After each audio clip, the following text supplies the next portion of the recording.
Blouse 1/2 ஹவரில் முடிச்சிருவேன். ஆனால் இந்த கொக்கி கட்டுறது எனக்கு பெரிய சிரமமாக இருக்குது அப்படின்னு சொல்கிறவங்களுக்கு மிஷின்லேயே கொக்கி ஸ்ட்ராங்காக கட்டுறது எப்படின்னு பார்த்துடலாமா?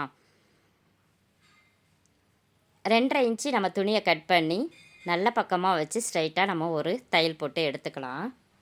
பிசுறெல்லாம் நம்ம கட் பண்ணி எடுத்துக்கலாம். திருப்பி கொக்கி பக்கம் கரெக்டாக நம்ம மார்க் பண்ணிக்கலாம். கொக்கி பட்டி வைக்கிறதுக்கு முன்னாடி நீங்கள் லேஸு பைப்பிங்லாம் வைக்கணுன்னா ஃபஸ்ட்டே வந்துட்டு நம்ம பைப்பிங் லேஸும் சரி நம்ம தைச்சிருவோம். அதுக்கப்புறம் நீங்கள் கொக்கி பட்டியோட துணியை தைக்கும்போது நம்ம லேஸு பைப்பிங்லாம் தைக்கும்போது அந்த இடத்துல பிசுறு இல்லாமல் ஃபினிஷிங்காக இருக்கும்.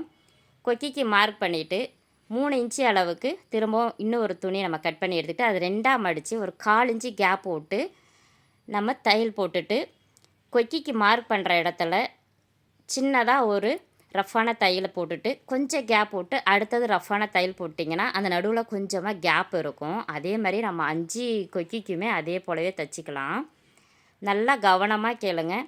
நம்ம மார்க் பண்ணுற இடத்துல ஊசியை திருப்பிட்டு நல்லா ரஃப்பான ஒரு தையல் போட்டு ஊசியை நீடில் தூக்கிட்டு ஒரு கொஞ்சமாக கேப் போட்டு அடுத்தது நம்ம இன்னொரு மார்க் பண்ணியிருக்கோம் பார்த்தீங்களா, அந்த இடத்துல திரும்பவும் ரஃப்பான தையல் போட்டு நம்ம அதே போல் 5 கொக்கிக்கு தைச்சோன்னா நடுவில் பார்த்திங்கன்னா சின்னதாக அந்த கொக்கி போகிற அளவுக்கு சின்னதாக ஒரு கேப்பு தான் இருக்கும்.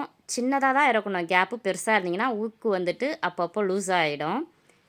இந்த கேப்பில் நம்ம லைனிங் துணியை நல்லா நடுவில் விட்டுட்டு கொக்கி அதில் சொருவி நீங்கள் திருப்புனீங்கன்னா கரெக்டாக ஃபினிஷிங்காக வந்து உக்காந்துரும். 5 கொக்கியுமே இதே போலவே போட்டுக்கலாம்.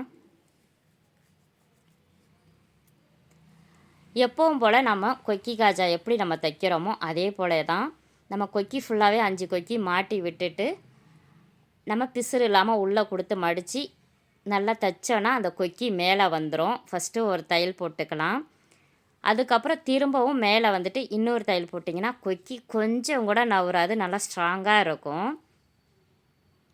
ஒரு தையல் ஃபஸ்ட்டு போட்டுட்டு 2ஆவது தையல் அது மேலேயே நம்ம கொஞ்சம் 1/4 இன்ச்சு உள்ளே தள்ளி விட்டு நம்ம ஒரு தையல் போட்டோன்னா ரொம்ப ஸ்ட்ராங்காக இருக்கும். கையில் கட்டுற கொக்கியை விட மிஷினில் கட்டுற கொக்கி ரொம்ப ஸ்ட்ராங்காகவே இருக்கும். நீங்கள் அசைச்சா கூட அசையாது.